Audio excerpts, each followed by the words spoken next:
Bill Gross has his eye on equities a little further east. He nailed the worst bond sell-off since 1998 when he called German bonds the, quote, short of a lifetime. Now he's come out with a similar call on Chinese stocks. He says the next short of a lifetime could be China's Shenzhen index. He says not just yet. Let's get out to Bloomberg News reporter Richard Frost over in Hong Kong. Richard, break down exactly what Bill Gross is talking about here. Well, just to talk about what happened in Shenzhen after those comments, he almost looked very clever when we saw the Shenzhen composite plunge 6.1% in a very short space of time. He then looked even cleverer by saying not yet for that short, because that index then recouped almost all those losses within just a similar short space of time. What he's looking at is what he called an almost hyperbolic climb in the Shenzhen composite, which to me seems a bit of an understatement. This index has gained almost triple in the last 12 months. That's made its market cap be larger than the whole of the UK when you come to stock markets. You can't lose in Shenzhen. You haven't been able to lose. There's only, I think, 5 of the some 1,700 companies on the index have actually fallen this year.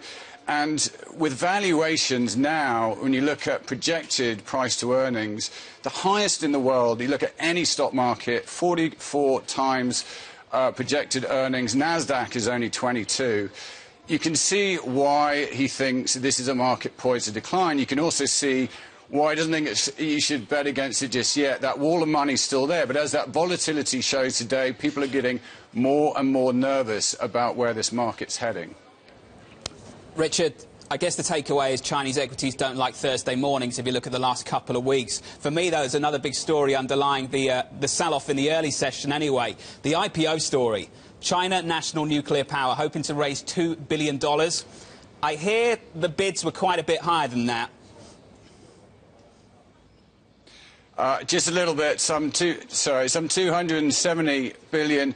I mean, if you look at, again, you've got to look at the performance. If you look at what the some 140 IPOs that have happened in China this year, they've gained on average more than 500%.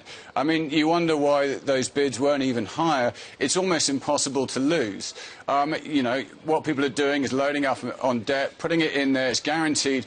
This also fits in with what the China's government wants. Instead of this company raising a load of debt through selling bonds to build nuclear reactors that can help reduce the country's reliance on coal, you know, they can raise that money from ordinary investors. Of course, the risk is, you know, how much further can these IPOs go? But at the moment, there's certainly no sign that interest in them and demand for getting into them at the early stage is going to go away.